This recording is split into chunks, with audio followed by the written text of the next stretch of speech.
এটা কি? এই যে যে চাইলে আনছিলাম এটি খাওয়া শেষ করাই এক প্যাকেট রয়েছে আজকে আবার আমরা তেহারি পাঠাইতেছি খাওয়ার জন্য। আমরা মানুষ হলো কম এই জন্য করে দেখি না। এই যে তেহারির জন্য আমি দিয়ে দিতেছি সবিন তেল। বিসমিল্লাহ। পেঁয়াজ, এই যে কাঁচামরিচ 3-4 এলাচি দিয়ে দিলাম, লবণ দিয়ে দিলাম, গুঁড়ো মরিচ দিয়ে দিলাম, একটু জৈত্রী, ওটা শাহি জিরা, একটু দারচিনি দিয়ে দিলাম।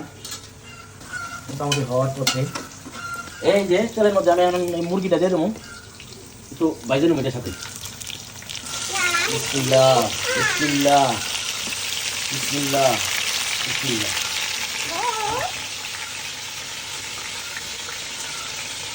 এই যে আর তেহারির জন্য মুরগিটা একটু তেলের উপরে ভাইজানি কাটি পেঁয়াজের সাথে। এখানে যে আদা রসুন জিরা এটা দিয়ে দিলাম, লবণ দিয়ে দিলাম পরিমাণ মতো। আমি তেলের মধ্যে হালকা একটু ভাইজা নিয়েছিলাম মুরগির পিস দিলি, তার মধ্যে আবার আদা দিয়ে আমরা কষাই নিতেছি যাতে নিয়ে আদা গন্ধটা না থাকে। ঘরে বয়ে থাকি আমার খাওয়া দাওয়ার মানুষ নাই, খালি আমার নাতি ছাড়া। নাতি আর আমি, নাতি এনে খারাপ এখানে গান গাইতেছে, নাতির লগে গান গাইতেছি আর পাঠ করতেছি ওলে লেলে ওলে লেলে ওলে লেলে। নাতি এই যে এই নাতি আমার মারে, সে এটা ফেলে বাড়াইতেছে।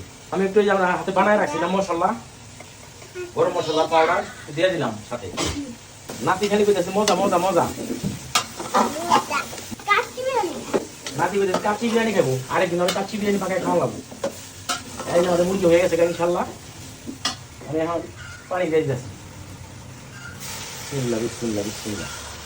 এই যে আমার পেঁয়াজটা হয়ে গেছে, আমি এখন উঠাই নিলাম।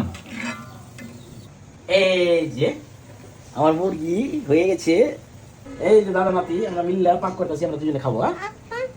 না এটা দিয়ে দিই। হ্যাঁ বিসমিল্লাহ বিসমিল্লাহ বিসমিল্লাহ বিসমিল্লাহ। ও পানিটা শুকাইলে দমে দিয়ে রাখুন। আমার হয়ে গেছে, পানি শুকিয়ে গেছে। এই যে এখন এই যে দমে দিয়ে রাখলাম ঢাকনা দিয়ে 20 মিনিট বা 25 মিনিট। এই যে আমার নাতি খাইবো আশায় রয়েছে, খালি কেছে মজা মজা গেরান পাইতেছে। এই যে আমার অসাধারণ গুণে দাদা নাতি এটা কি বিরিয়ানি কাচ্চি। এই যে রেডি।